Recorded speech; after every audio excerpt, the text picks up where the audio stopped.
আজকে আমি যে ভিডিওটা দেখাবো সেটা আমাদের নতুন ইউটিউবারদের অনেক কাজে লাগতে পারে। আমরা অনেকে চাই ডিসক্রিপশনটা সুন্দরভাবে সাজাতে, কীভাবে এভাবে লিঙ্ক আপ করে বা ডিসক্রিপশনটা কীভাবে সুন্দরভাবে সাজানো যায়। তাহলে দেখতে থাকুন সম্পূর্ণ ভিডিওটা কিভাবে আমরা এটা করতে পারি। আসলে প্রথমত আমরা ইউটিউব চ্যানেল থেকে ম্যানুয়ালি আমরা করতে চাই, কিন্তু আসলে ইউটিউব চ্যানেল থেকে ম্যানুয়ালি এটা করা যায় না। প্লে স্টোরে যেমন প্লে স্টোরে গিয়ে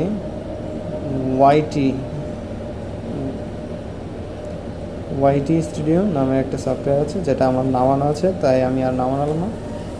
ওপেন করে সেখানে আমি কলমটা দেওয়া আছে ওটাতে আমি ক্লিক করব।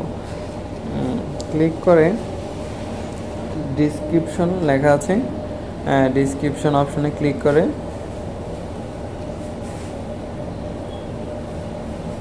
আমার কপি করা আছে, আমি সেটা বসিয়ে দেব।